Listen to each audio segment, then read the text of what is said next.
समन्ता चक्रवालेषु अत्रा गच्छन्तु देवता सद्धम्मं मुनिराजस्स सुनन्तु सग्गमुखदं ධම්මස්සවන කාලෝ අයං බදන්තා ධම්මස්සවන කාලෝ අයං බදන්තා ධම්මස්සවන කාලෝ අයං බදන්තා නමෝ තස්ස භගවතු අරහතු සම්මා සම්බුද්දස්ස නමෝ තස්ස භගවතු අරහතු සම්මා සම්බුද්දස්ස නමෝ තස්ස භගවතු අරහතු සම්මා සම්බුද්දස්ස. ගරුතර මහා සංඝරත්නයන් අවසරයි, ශ්‍රද්ධාවන්ත පින්වතුනි, ලක්හඬ ගුවන් විදුලියේ සිත නිවන බුදු බණ තුලින් ඔබේ සිතත් නිවාසන සාලන්නට අවශ්‍ය බුදු බණ පදයක් වටහා දෙන්න තමයි මම මේ බලාපොරොත්තු වෙන්නේ. පින්වතුනි, අද උතුම් පොය දවස ඇසළ මාසේ පුර 15 දා මේ පොහොය වෙනදා පොහොයවල් වලට වඩා විශේෂත්වයක් තියෙනවා. ඒකට හේතුව තමයි වස් කාලයේ සමාරම්භය සිද්ධ වන්නේ මේ පොයෙන්. ඒ නිසා ශාසනයේ ඇති විශේෂම කටයුත්තක් ලෙස මේ වස් විසීමේ ක්‍රියාදාමය සඳහන් කරන්න පුළුවන්. අපි මෙහිදී විමසා බලමු, වස් කාලය කියන්නේ මොකද්ද? වස් කාලය ආරම්භ වුණේ කොහොමද? මෙහි ඇති වැදගත්කම මොකද්ද? භික්ෂූන් වහන්සේලාට සහ ගිහි ජනතාවට මේන් ලැබෙන ප්‍රයෝජනය මොකද්ද? ආදී තොරතුරු අපි අද කාලයේ පමණින් මේ ධර්ම දේශනාව තුළින් සලකා බලන්න අදහස් කරනවා. පින්වතුනි, වස් කාලය කියන්නේ මේ වර්ෂාව ඇදහැලෙන කාලය. මේ කාලය විශේෂත්වයක් ගන්නේ ඇයි? මේ කාලයේ තමයි භික්ෂූන් වහන්සේලා විහාරස්ථානවල වස් විසීම සිද්ධ කරලා වෙනදාට වඩා තමන්ගේ සීලය, ඥානය, දර්ශනය, විමුක්තිය ගැන වැඩි අවධානයක් යොමු කරමින් කටයුතු කරන කාලපරාසයක්. බුද්ධ කාලේ ගත්තත් මේ වස් කාලය තුල සීලයට, ඥානයට, දර්ශනයට වැඩි අවධානය යොමු කිරීම නිසා පින්වතුනි, ස්වාමීන් වහන්සේලා වැඩි පිරිසක් මේ කාලය තුලදී సంతానගත කෙලෙස් දුරු කරලා උතුම් අමා මහ නිවන සාක්ෂාත් කරගත් බව ශාසන ඉතිහාසයේ සඳහන් වෙනවා. එහෙනම් මේ කාලය මහා පුණ්‍ය කාලයක් හැටියට එක පැත්තකින් සඳහන් කරන්න පුළුවන්. පින් වැඩෙන, කුසල් වැඩෙන කාලයක් ලෙස මේ කාලය සඳහන් කරන්න පුළුවන්. පින්වතුනි, බුදුරජාණන් වහන්සේ බුද්ධත්වයේ ලැබලා ප්‍රථම ධර්මදේශනය පවත්වන්න පස්වක තවුසන් සොයා බරණැස ඉසිපතනාරාමයට වැඩම කළා. මේ බරණැස ඉසිපතනාරාමයේ තමයි බුදුරජාණන් වහන්සේගේ ප්‍රථම වස් විසීමත් සිද්ධ වන්නේ. නමුත් බුදුහාමුදුරුවෝ වස් විසුව කියලා උන්වහන්සේගේ ධර්මය දේශනා කරන්නට වඩින චාරිකාව නතර වුණේ නැහැ. එනම් මේ වස් කාලයේදී භික්ෂූන් වහන්සේලාට වස් නියම කිරීමත්, වස් විසීමට නියම කිරීමත්, සංචාරය නතර කොට එක ස්ථානයක වැඩ සිටීමත්, මෙන්න මේ කාරණාවට විශේෂ හේතුවක් බලපාලා තියෙනවා. ಭಾರತයේ හිටියේ බෞද්ධ ශ්‍රමණ සම්ප්‍රදාය පමණක් නෙවෙයි. අපි ඔබ දන්නවා දෙසටක් මිත්‍යා දෘෂ්ටික අදහස් පැවති බව. ඒ අතර ඒ කොටස් නියෝජනය කළ තාපස, නිගණ්ඨ, ජටිල, ආජීවක, පරිබ්‍රාජක, අචේලක, සචේලක මේ වගේ කණ්ඩායම් හිටියා. මේ අතර මේ නිගණ්ඨ කියන කොටස නැත්නම් ජෛන ශාසනය, නිගණ්ඨ නාථපුත්ත ජෛන මහාවීරගේ ශාසනයේ ඔවුන් ඉගැන්වුවේ පරම අවිහිංසාවාදයක්. පරම අවිහිංසාවාදය කියන්නේ කෙනෙක් දැනුවත්ව සිද්ධ කරන ක්‍රියා හා නොදැනුවත්ව සිදුවන ක්‍රියා, මේ සියලු දේ කර්ම හැටියට සැලකුවා. ඒ නිසා ජෛන ශාසනයේ කර්මය හඳුන්වලා තියෙන්නේ දණ්ඩ නාමයෙන්. ඒ අනුව ඔවුන් මේ කොටස් තුනකට බෙදුවා: කාය දණ්ඩ, වචී දණ්ඩ, මනෝ දණ්ඩ කියලා. කොටස් තුනකට බෙදලා මේන් බරපතල මාංශයේ හැටියට උණු සැලකුවේ කාය දණ්ඩය. ඒ කියන්නේ කෙනෙක් දැනුවත්ව හෝ නොදැනුවත්ව සිදු කරන, සිදුවන, දැනුවත්ව නම් සිදු කරන, නොදැනුවත්ව නම් සිදුවන ඕනෑම කායික ක්‍රියාවක් කර්මයක් වශයෙන් ගණන් ගත්තා. බුදුදහම සම්පූර්ණ ඒකට පරස්පරයි.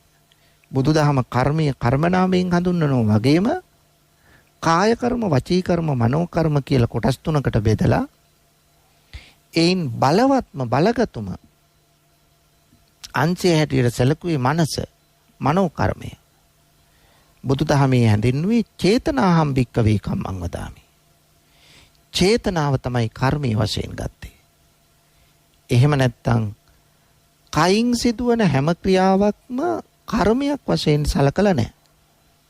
බුදුදහමේ සලකලා තියෙන්නේ කර්මයක් හැටියට සලකලා තියෙන්නේ චේතනාව මුල් කරගත්ත ක්‍රියාව. චේතනාහම් භික්කවේ කම්මං වදාමි චේතයිත්වා කම්මං කරෝති කායේන වාචාය මනසා. මේක තමයි විග්‍රහය. ඒ නිසා මනසටයි මුල් තැන දුන්නේ බුදුදහම තුළ. නමුත් ජෛන ශාසනයේ ඕනෑම කායික ක්‍රියාවක් කර්මයක් වශයෙන් ගත්තා. පව් සිදුවන ක්‍රියාවක් හැටියට. ජෛන ශාසනයේ මේ නිසා වර්ෂාව වහින කාලෙට ගමනාගමනය නතර කළා. නතර කරලා එක තැනකට වෙලා හිටියා. මොකක්ද ඒකට හේතුව? ඒකට හේතුව තමයි මේ වර්ෂාව කාලේ තනකොළ ප්‍රාණවත් වෙනවා. අලුතෙන් දළු දානවා. වහිනකොට මොකද වෙන්නේ?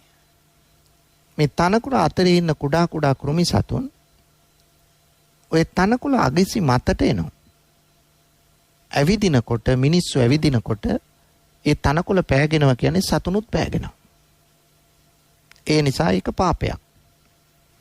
ඒ නිසා ගමනාගමනය නතර කළා. කාගේද? ජෛන ශාසනයේ අනුගාමිකයන්ගේ. ගමනාගමනය නතර කළා.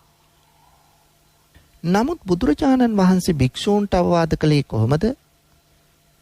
චරත භික්කවේ චාරිකං බහුජන හිතාය බහුජන සුඛාය ලෝකානුකම්පාය අත්තාය හිතාය සුඛාය දේව මනුස්සානං. මහණෙනි, බොහෝ ජනතාවගේ හිත පිණිස සැප පිණිස චාරිකාවේ හැසිරෙන්න. දෙව් මිනිසුන්ට යහපත සලසන්න. මා ඒකේන දේ අගමිත්ත දෙදෙනෙක් එකමග නොයන්න. එක මාර්ගයක එක රහතන් වහන්සේ කෙනෙක් පමණක් වඩෙන්න. පුළුල් ධර්ම ප්‍රචාරයක් එතකොට සිද්ධ කරන්න පුළුවන්. දේශේත භික්කවේ ධම්මං ධර්මයේ මහණෙනි දේශනා කරන්න ආදි කල්යාණං මජ්ජේ කල්යාණං පරියෝසాన කල්යාණං. මුල පිරිසිදු මැද පිරිසිදු අග පිරිසිදු දහම් දේශන. මේ අවවාදයේ පිළිගත් රහතන් වහන්සේලා ගම්දරමු සිසාරා වැඩම කරමින් ධර්මයේ දේශනා කරන්න පටන් ගත්තා. දැන් අවවද වැස්සද පින්නද සුළඟද මොකුත් බැලුවේ නැහැ. උන්වහන්සේලාගේ එකම කාර්යභාරය උනේ ගමින් ගමට වැඩම කරලා ජනතාව ධර්මයෙන් දැනුවත් කරලා සසරගත දුක නිවලා අමා මහ නිවන සාක්ෂාත් කරලා දෙන්න. ඒ නිසාම උන්වහන්සේලා ගම්දනව් සිසාරා වැඩම කරා. නමුත් මහ ජනතාවට මේක වෙනසක් පෙනුණා. වර්ෂාව කාලේ ජෛන ශාසනයේ අනුගාමිකයෝ ඇවිදීම නතර කරලා එක තැනක ඉන්නවා. ඒ නිසා ඒ අය පව් සිද්ධ කරන්නේ නැහැ. බෞද්ධ භික්ෂූන් වහන්සේලා මෙහෙම වැඩම කරනවා. මෙහෙම වැඩම කරනකොට පායට පෑගිලා අප්‍රමාණ සතුන් මැරෙන්න පුළුවන්. ඒක පාපයක්. ඒ නිසා භික්ෂූන් වහන්සේලාගේ ගමනාගමනය සංචාරයේ සුදුසු නැහැ. මිනිස්සු වැරදි විදියට බලලා භික්ෂූන් වහන්සේලාට නිନ୍ଦා අපහාස කරන්න පටන් ගත්තා. මේ පිළිබඳව භික්ෂූන් වහන්සේලා ඇවිල්ලා බුදුරජාණන් වහන්සේ දැනුවත් කළා. ඒ අතර බිම්බිසාර මහරජතුමා මේ දැනගෙන බුදුරජාණන් වහන්සේ මුණ ගැහිලා ප්‍රකාශ කරනවා. ස්වාමීනී භාග්‍යවතුන් වහන්සේ අන්‍ය නිකායික ජෛන ශාසනයේ අනුගාමිකයෝ වර්ෂාව කාලේ ඇවිදින්නේ නැහැ. ඔවුන් එක තැනකට වෙලා ඉන්නවා. ඒ නිසා ඔවුන්ගෙන් පව් සිද්ධ වෙන්නේ නැහැ කියලා ජනතාව කියනවා. බෞද්ධ භික්ෂූන් අපේ ස්වාමීන් වහන්සේලා වැස්ස කාලෙත් මේ සංචාරය කරනවා. ඒ නිසා ඔවුන්ට පයට පෑගිලා කෘමි සතුන් මැරෙනවා. ලා දලු තනකොළ පාගනවා. ඒ නිසා ඒක පාපයක් කියලා මිනිස්සු චෝදනා කරනවා. ස්වාමීනි මා ඉල්ලා සිටිනවා මේ වර්ෂාව කාලේ කුරුල්ලොත් කූඩු වලට වෙලා ඉන්න කාලේ බෙනවලට වෙලා ඉන්න කාලේ ස්වාමීන් වහන්සේලාට ස්වාමීනි නියම කරන්න මේ කාලේ ගමනාගමනය නතර කරලා එක ස්ථානයක මේ කාලේ වැඩ ඉන්න කියලා. මේ ඉල්ලීම අනුව මහජන මතයට ගරු කළ බුදුහාමුදුරුවෝ මොකද කළේ? භික්ෂූන් වහන්සේලාට මේ කාලේ කොහෙවත් වඩින්න නැතුව එක ස්ථානයක වැඩ ඉන්න කියලා නියම කිරීමක් කළා. ඒ අනුව බුදුරජාණන් වහන්සේ භික්ෂූන් වහන්සේලාට නියම කරනවා. එහෙනම් මමත් ඔබට අනුදැන වදාරනවා මේ වර්ෂාව කාලේ ගමනාගමනය නතර කරලා එක ස්ථානයක කාලය ගත කරන්න කියලා. අනුචානාමි භික්කවේ වස්සානේ වස්සං උපගන්තෝ. මේ කාලය මම අනුදැන වදාරනවා මේ වර්ෂාව කාලයක ස්ථානයක රැඳෙන්න. එතකොට ඒ කාලය තුල තමාගේ සීලය, ඥානය, දර්ශනය, විමුක්තිය පිළිබඳව වැඩි අවධානයක් යොමු කරලා සීල පාරිශුද්ධත්වය ඇති කරගෙන ආධ්‍යාත්මික විමුක්තිය සාක්ෂාත් කර ගැනීමේ වැඩපිළිවෙල වේගවත් කරගන්න පුළුවන් කියලා. ඔන්න ඒ අනුව තමයි වස් විසීම ශාසනය තුල ආරම්භ වන්නේ. ඒ කියන්නේ එක තැනක ඉඳලා වස් විසීම ආරම්භ වන්නේ. එතකොට පින්වතුනි මේ කටයුත්ත එදා මීට වසර 2600කට පෙර ශාසනය තුල ආරම්භ වෙච්ච උත්තරීතර ක්‍රියාවක්. මේ ක්‍රියාව පරපුරෙන් පරපුරට පැමිණ වර්තමානයේද මේ ක්‍රියාව ඒ අයුරින් සිද්ධ වෙනවා. ස්වාමීන් වහන්සේලා තේරවාදී හාමුදුරුවරු ලෝකේ කුමන රටක වාසය කළත් උන්වහන්සේලා මේ වස්විසීමේ කාර්යය ඒ කාලය තුල සිද්ධ කරනවා. සදහවතුන්ගේ මැදිහත් වීම යටතේ. දැන් බලමු මේ සිද්ධ වෙන්නේ කොහොමද කියලා. අද මේ පොය දවසේ සන්ධ්‍යා භාගයේදී විහාරස්ථානවලට පැමිණෙන දායක පින්වතුන් ඒ පන්සලේ ස්වාමීන් වහන්සේලාට උපසපන් ස්වාමීන් වහන්සේලාට විශේෂයෙන් මේකෙන් කියන්නේ සාමණේර හාමුදුරුවෝ අමතක කරනවයි කියන එක නෙවෙයි මේ විනය කර්මයක්. වස්විසීම කියන උදාර කාර්යය. ඒ නිසා උපසපන් ස්වාමීන් වහන්සේලාට ආරාධනාවක් කරනවා මේ වස් කාලයේ ස්වාමීන් වහන්සේ වස්වසන්ඩ කියලා.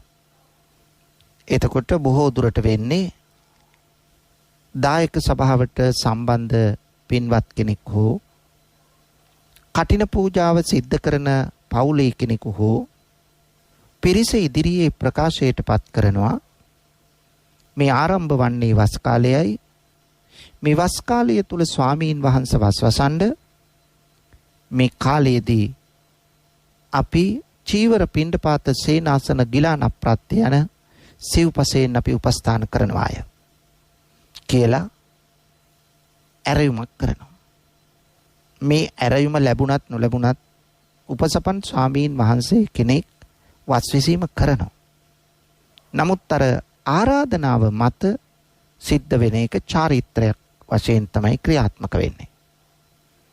බුදුරජාණන් වහන්සේටත් ආරාධනා කළ බව පේනවනේ පින්නතුනේ. වේරංජා බමුණා වස්වසන්ඩ ආරාධනා කළානේ බුදුහාමුදුරන්ට. ඒකෙන් පේනවා මේ ආරාධනා කිරීමේ සිරිත තිබුණයි කියන එක.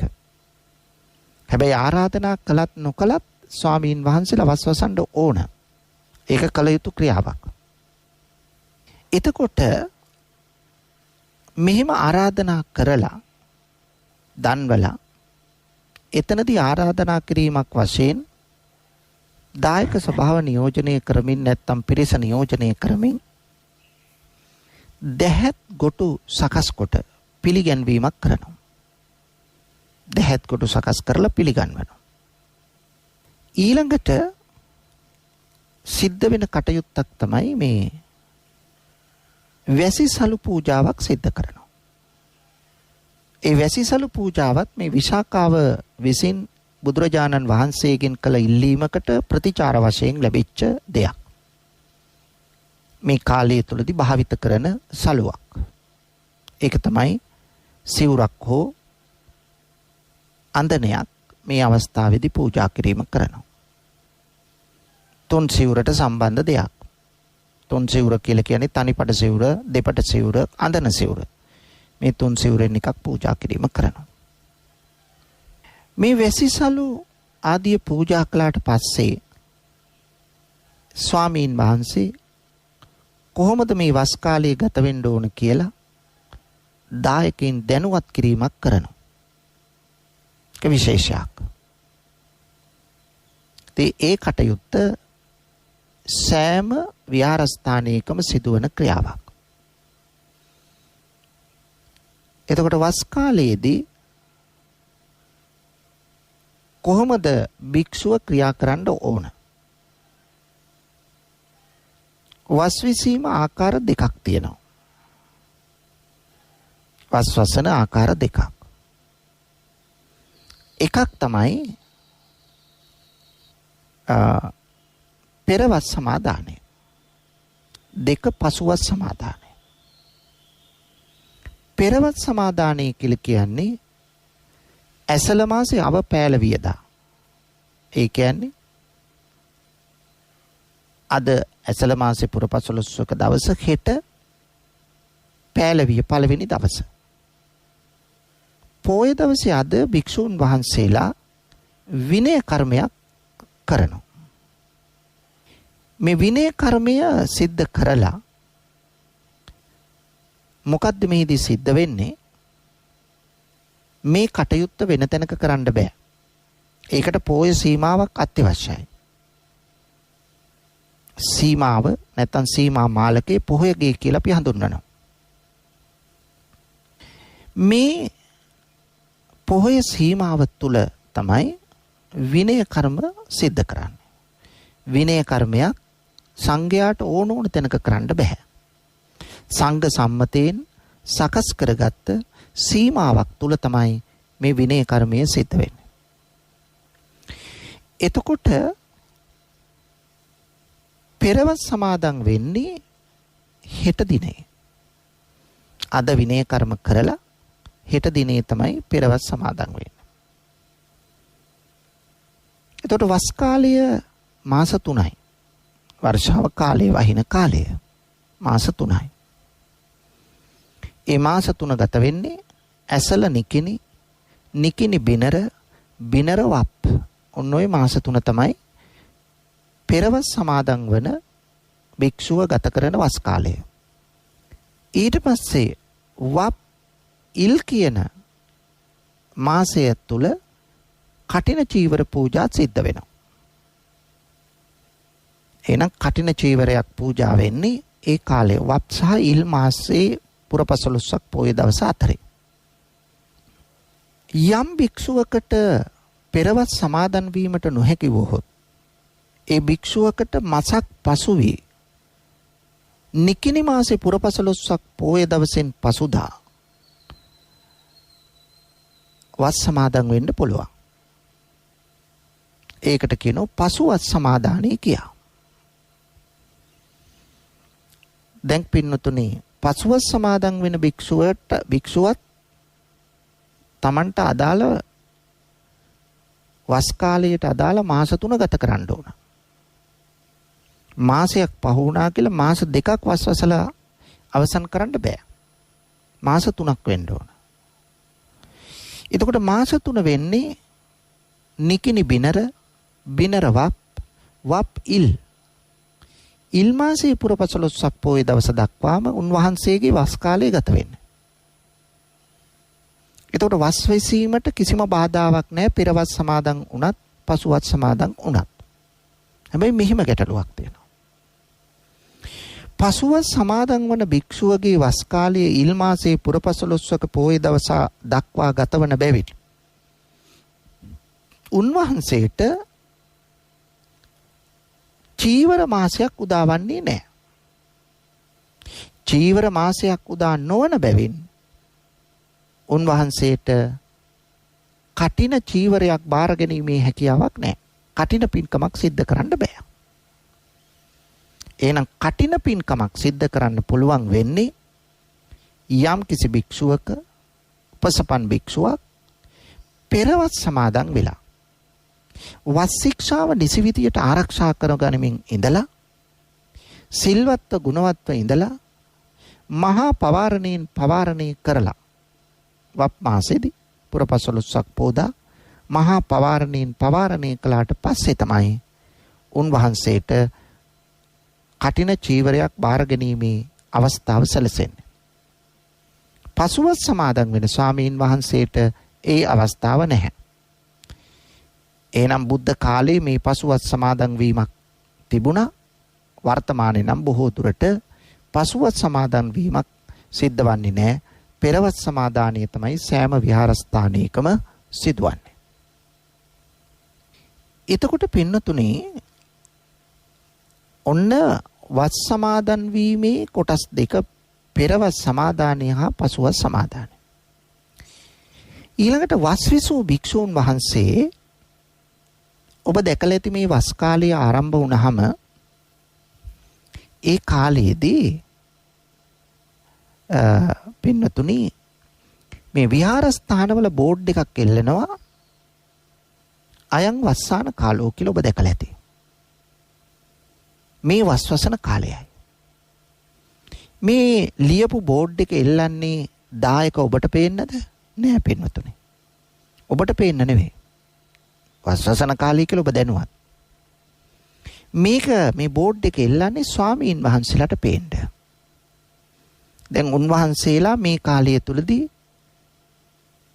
වඩා සිහියෙන් යෝනිසෝ මනසිකාරයෙන් කටයුතු කළ යුතු කාලයක්. උන්වහන්සේ වස් සමාදන් වුණාට පස්සේ හැම මොහොතකම විහාරස්ථානයෙන් පිටවන හැම මොහොතකම තමා මේ විහාරස්ථානයේ වස්වසා ඇති භික්ෂුවක් බව සිහියට ගනිමින් කටයුතු කරන්න ඕන. අන්න ඒක අමතක වුණොත් මතක් වෙන්න තමයි දොරකොඩ මේ බෝඩ් එක එල්ලලා තියන්නේ අයං වස්සාන කාලෝ කියලා. මේ වස්වසන කාලයයි කියලා. එතකොට භික්ෂුවට ඒක දැක්කහම සිහිපත් වෙනවා. එතකොට තමන් මේ ඉන්න විහාරස්ථානයේ හතරමායිම දැනගෙන ඒක සිහි කළා මං අද මේ වෙලාවේ මේ විහාරස්ථානයෙන් පිට වෙනවා කියලා සිහියෙන් පිට වෙන්නත් නැවත සිහියෙන් මේ අවස්ථාවේදී මම පන්සලට පැමිණෙනවාය කියන මේ හැඟීම ඇති වෙන්න ඕන. එහෙනම් සිහිය සතිය අවශ්‍යයි. දෙවැනි කාරණය අපි හිතමු දුර ගමනක් යන්න උනා. අද දවසෙන් දෙකෙන් එන්න බෑ. අන්නේ ඈත දුර ගමනක් යනකොට දවසකින් දෙකකින් එන්න බැරි නම් දින 7ක් ඇතුළතදී ඒ ගමන ගොස් නැවත විහාරස්ථානයට පැමිණිය යුතුයි.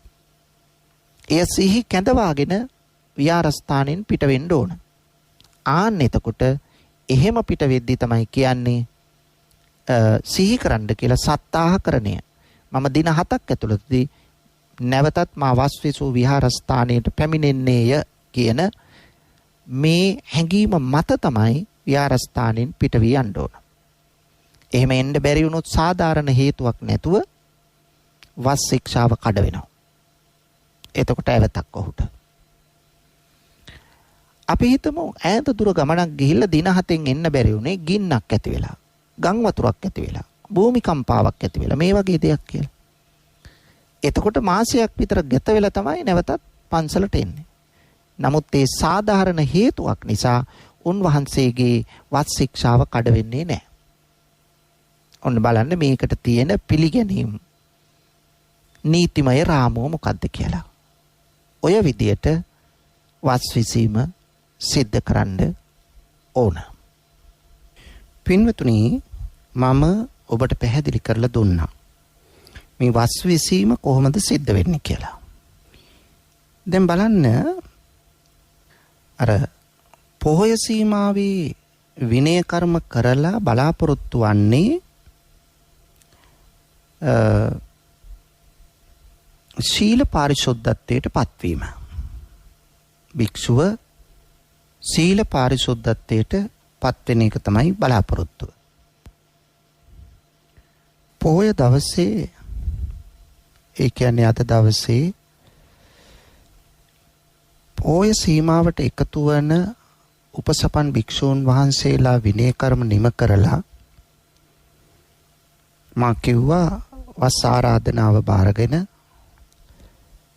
පසුදා අවපෑල වියදා තමයි වස් විසීම සිද්ධ වෙන්නේ. එදා සන්ධ්‍යා භාගයේදී ඒ විහාරස්ථානයේ වැඩ සිටින නායක ස්වාමීන්ද්‍රයන් වහන්සේ ප්‍රමුඛ උපසපන් ශේෂ භික්ෂූන් වහන්සේලා, නේවාසික භික්ෂූන් වහන්සේලා විහාර මන්දිරයට හෝ ආවාසයට එකතුව පළමුව තෙරුවන් උදෙසා මල් පහන් සුවඳ ගිලන්පස බුද්ධ පූජාව පවත්වා අනතුරුව සංඝමහලු පිළිවෙලට ඉඳගෙන පළමුව නායක ස්වාමීන්ද්‍රයන් වහන්සේ ඒ අදාළ වස් ශික්ෂාව සමාදන් වෙනවා. නමස්කාර පාඨය කියලා තෙවරක් මේ අදාළ පාඨය කියවමින් ඒ වස් සමාදානය සිද්ධ කරනවා. ඉමස්මින් විහාරේ ඉමන් තේමාසං වස්සං උපේමි ඉදවස්සං උපේමි යන මේ පාඨය තෙවරක් සජ්ජායනා කොට මේ විහාරස්ථානයේ මේ තෙමස තුල මා වස් සමාදන් වෙනවාය කියලා පොරොන්දුවක් වෙනවා. ඉන්පසුව ඊළඟ භික්ෂුවද මේ අනුව අනුපිළිවෙලින් උපසම්පදාවේ පිළිවෙල අනුව මෙසේ සියලු දෙනා වස් ශික්ෂාව සමාදන් වෙනවා. අවසානයේදී සියලුම භික්ෂූන් වහන්සේලා එකතුව නායක ස්වාමීන්ද්‍රයන් වහන්සේට වැඳ නමස්කාර කොට තම අතින් වරදක් සිදු වී ඇතනම් එයට සමාව දෙන සේක්වායි ඉල්ලා සිටමින් ඒ වන්දනීය කටයුත්ත සිද්ධ කරනවා. මේ විදියට පළවෙනියෙන්ම වැඩ ඉන්න හාමුදුරුවන්ට සෙසු හාමුදුරුවරුද දෙවනියට වැඩ ඉන්න හාමුදුරුවන්ට ඊළඟ පසුපිළේ හාමුදුරුවරුද මෙසේ වන්දනාමාන කරන සිරිතක් භික්ෂූන් වහන්සේලා අතරේ පවතිනවා. මේ වෙලාවේදී නැවතත් නායක හිමිපාණන් මේ සෑම ස්වාමීන් වහන්සේ කෙනෙකුටම වස් ශික්ෂාවේ වැදගත්කම ප්‍රකාශ කරලා ඒ අඛණ්ඩව කඩ නොවි ආරක්ෂා කරගන්නා ලෙස අවවාද අනුශාසනා කරන අතර මේ කල තම සීලයට තම විමුක්තියට අදාළ වන පරිද්දෙන් වඩාත් ආධ්‍යාත්මික සංවර්ධනය ඇති කරගන්නා ලෙස අවවාද අනුශාසනා කරන අතර ඒ සඳහා අවශ්‍ය කරන වැඩ කටයුතු සිදු කරන ලෙස මඟ පෙන්වනවා. ඒ වගේම දායකයින් වැඩි වශයෙන් විහාරස්ථානයට පැමිණෙන බැවින් දායක පින්වතුන්ගේ මල් පහන් පූජා, බෝධි පූජා, බුද්ධ පූජා, අටවිසි බුද්ධ පූජා, පරිත්‍රාණ ධර්ම දේශනා, ඒ වගේම භාවනාමය කටයුතු ඒ නිසි කලට වේලාවට අදාළ භික්ෂූන්ගේ මැදිහත් වීම යටතේ සිදු කර දෙන ලෙසද නායක හිමියන් ඒ සෙසු භික්ෂූන් වහන්සේලාට අවවාද අනුශාසනා හා මඟ පෙන්වීම කරනවා. මේ විදියට තමයි වස් විසීම සිදුවන්නේ. එතකොට වස් ශික්ෂාව කඩනකොට සිහියෙන්, බුද්ධියෙන්, යෝනිසෝ මනසිකාරයෙන් යුක්තව මේ ආරක්ෂා කර ගනිමින් කටයුතු කිරීමට සෑම උපසපන් භික්ෂුවක්ම වග බලා ගැනීම අත්‍යවශ්‍ය කාරණයක් බවට පත් වෙනවා. දැන් මා මතක් කළා ඔබට පින්වතුනි, විනය කර්මයක් සිද්ධ කරන්න නම් පොහොය සීමාවකට යා යුතුයි කියා. පොහොය සීමා දෙකක් ශාසනයේ සඳහන් වන බව මා මුලිනුත් මතක් කළා. එකක් විහාර සීමාව, අනෙක උදකුක්කේප සීමාව. විහාර සීමාව කියලා කිව්වේ මා මතක් කළ විදියට විහාර භූමිය තුල සංඝ සම්මතයෙන් නිසි ස්ථානයක් මෙන්න මෙතනයි අපි මීට පස්සේ විනය කර්ම කරන්න කියලා සංඝ සම්මතයෙන් සම්මත කරගන්නවා. ඉන්පසු එම ස්ථානයේහි අවුවෙන් වැස්සෙන් පින්නෙන් සුළඟින් ආරක්ෂා වීම සඳහා එතන ගෙයක් නිර්මාණය කරනවා. අන්නේ ගෙයට තමයි අපි කියන්නේ පොහොය ගෙය, සීමා මාලකය, සීමාව නමින්. උදකුක්කීප සීමාව කියලා කිව්වේ උදක කියන්නේ ජලය. එහෙනම් ජලයේ වැවක එහෙම නැත්නම් ඔයක ගඟක යම් ජලාශයක ගොඩබිමින් වෙන් වේ. ජලාශය තුල පොළව දක්වා කණු සිටවා හෝ පාවෙන මට්ටමින් හෝ සීමා මාලකයක් සම්මත කරගන්නවා. සීමාව සම්මත කරගෙන එතන පාවෙන ගෙයක් නිර්මාණය කරනවා. අන්නේ නිර්මාණය කරන කුටිය තමයි උදකුක්කේප සීමාව කියලා කියන්නේ. ඒක ගොඩබිමට සම්බන්ධ නොවෙනසේ ඔරුවකින් පාරුවකින් ගිහිල්ලා මේට ගොඩ වෙන්න පුළුවන් වන විදියට ඒකට අදාළ පහසුකම් සහිතව ඒ කුටිය ඉදි කරනවා. ඒක තමයි උදකුක්කේප සීමා මාලකය නමින් හඳුන්වන්නේ. විනය කර්මයක් කරනවා නම් මේ සීමා මාලක දෙකෙන් එකකට මහා සංඝයා රැස්වීම කළ යුතුයි. එතකොට සාමණේර භික්ෂූන් වහන්සේලා විහාරස්ථානයක ඉන්න උන්වහන්සේලාට ආදර්ශයක් ලෙසින් උපසපන් භික්ෂූන් වහන්සේලාගේ හැසිරීම ක්‍රියාත්මක කරන්න ඕන. ඒ වගේම සාමණේර සාමීන් වහන්සේලාද උපසපන් භික්ෂූන් වහන්සේලාට අවශ්‍ය කරන වත් පිළිවෙත් අදාළ පහසුකම් සැපයීම සැලකිලි සත්කාර කිරීම කළ යුතු වෙනවා.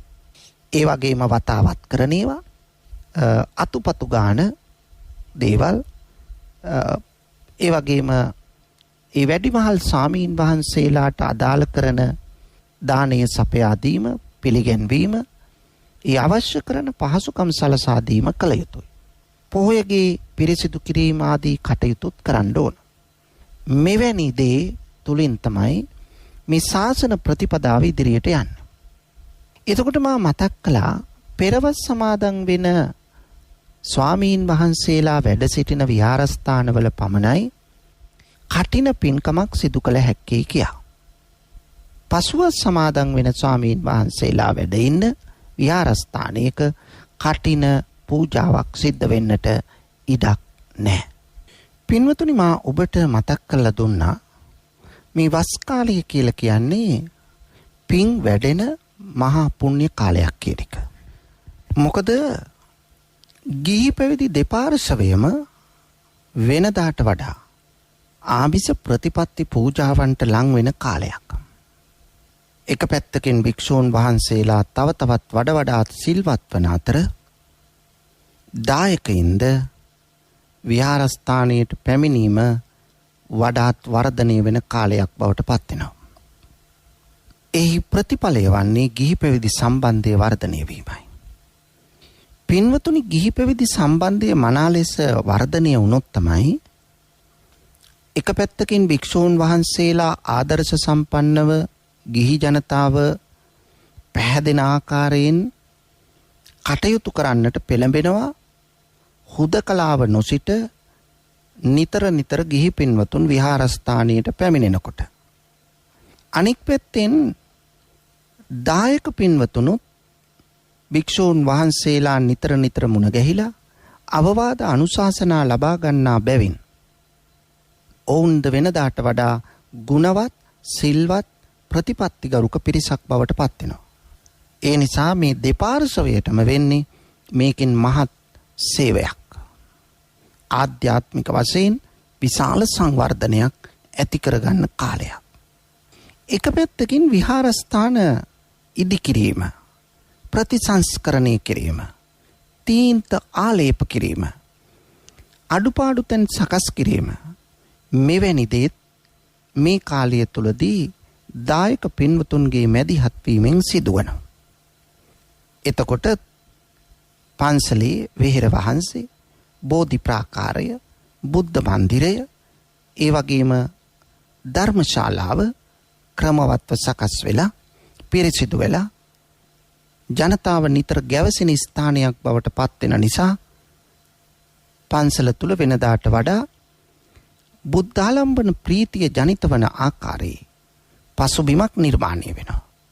බෞද්ධ කොඩි, බෞද්ධ ධජ විතරක් නෙවෙයි පතාක පැරණි ක්‍රමයට සකස් කිරීමක් සිද්ධ වෙනවා. අනික් පැත්තෙන් මේ කාලය තුල වැඩියෙන් බෝධි පූජා, බුද්ධ පූජා, මල් පහන් පූජා, භාවනාමය පින්කම්, ඊළඟට ධර්ම සාකච්ඡා මෙවැනි දේ සිද්ධ වන නිසා ඒවාට දෙපාර්ශවයම එක්සත්ව එක්සිත්ව සම්බන්ධ වෙනවා. ඒ නිසා නිවසේ සිටින සියලු දෙනාම පාහේ මේවාට වරින් වර හෝ සම්බන්ධ වීම නිසා ආධ්‍යාත්මික වශයෙන් ඇතිවන සංවර්ධනය සුළුවෙන් අඩුවෙන් තක්සේරු කරන්න බෑ. ඒ වගේම මා කිව්වා වස්තුම් මාසයේ අවසන් වුණාට පස්සේ පොහොය සීමාවට රැස්වෙන ඒ අතරිත් පොහොය සීමාවට පෝදාට රැස් වෙනවා.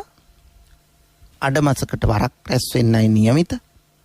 කොහොම වුණත් වප් මාසේ පුරපසළොස්වක පොහොය දවසේ පොහොය සීමාවට නැවතත් ඒක රාශී වන උපසපන් භික්ෂූන් වහන්සේලා පෙර පරිදි ඒ විනය කර්මයට සම්බන්ධ වෙලා තම අඩුපාඩු පාපෝච්චාරණය කළ නිවැරදි කරගෙන ඉන් පස්සේ මහා පවාරණයෙන් පවාරණය සිද්ධ කරනවා. අවසන් කිරීම කරනවා. ඒ අවසන් වුණාට පස්සේ ඊළඟට එන්නේ මා මුලින් මතක් කළා චීවර මාසය. චීවර මාසෙ තමයි කටින මහා පූජෝත්සවය සිද්ධ වන්නේ. එය අපේ සම්ප්‍රදාය ආරක්ෂා කරමින් බෞද්ධ සංස්කෘතියට ගැලපෙන ලෙසින් චාම් ලෙස මල් පෙරහැරක ස්වභාවයෙන් එය සිදු කරන්න තමයි පැරැන්නන් කටයුතු කළේ.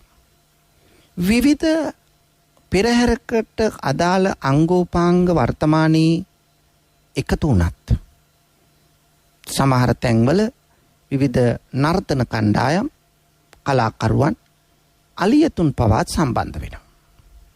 සංස්කෘතියක් හැටියට පෙරහැරකට අදාළදී පෙරහැරක සම්බන්ධ වුණාට ගැටලුවක් නැහැ. එහෙත් කටින පෙරහැර සඳහා එවැනි අලියතුන් විශාල නර්තන කණ්ඩායම් එකතු වීම අවශ්‍ය නැහැ. චාම් පෙරහැරක් වශයෙන් පැවැත්වීම තමයි වඩා වැදගත්. බෞද්ධ කොඩි රැගෙන මල් වට්ටි රැගෙන එවැනි චාම් පෙරහැරක් පවත්වනවා නම් එතන තියෙන අර නිහඬියාව සහ කටින චීවරයකට ගැලපෙන පසුබිමක් නිර්මාණය කරගන්න පුළුවන් වෙනවා. ඒ නිසා එවැනි චාම් ලෙස වියදම් අඩුවෙන් මේ පෙරහැර පවත්වනවා නම් දායක පින්වතුන්ටත් එය මහත් අස්වැසිල්ලක් වනවාට සැකයක් නැහැ. මේ කටිනය ඊටම ප්‍රබලතම පින්කමක්.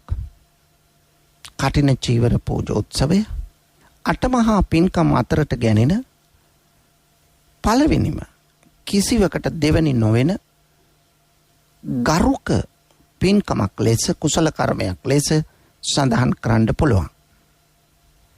බුදුරජාණන් වහන්සේගේ නියමය පරිදි මේ කටින චීවරය ආරම්භ වුණා. කටින කියලා කියන්නේ සාර බහර වස්තුව කියන එකයි.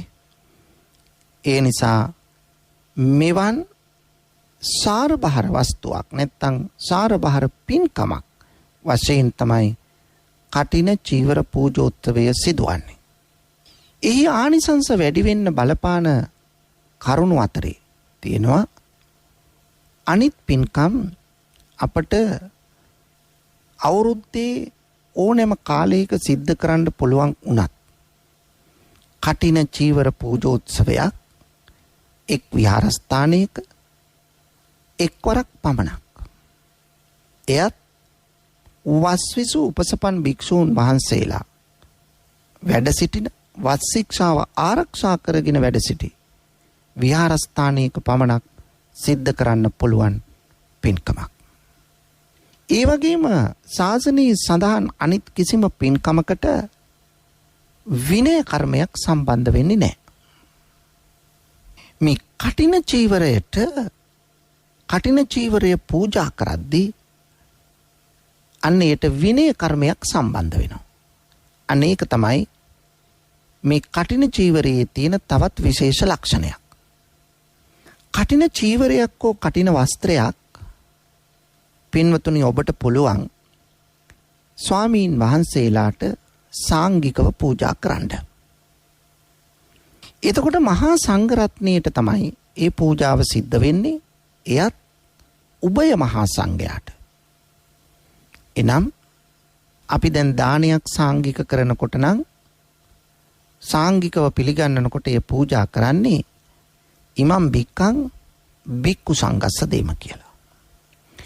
නමුත් පින්වතුනි මේ කටින චීවරය සංඝ සතු කරලා පූජා කරනකොට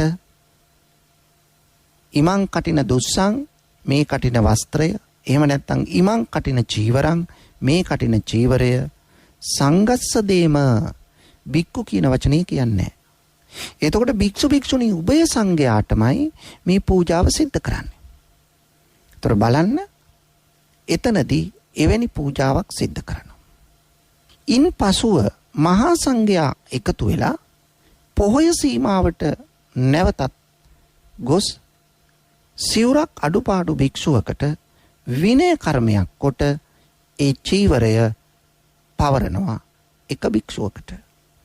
අන්න එය තමයි මේ කටින පූජෝත්සවයට කටින චීවරයට සම්බන්ධ විනය කර්මය.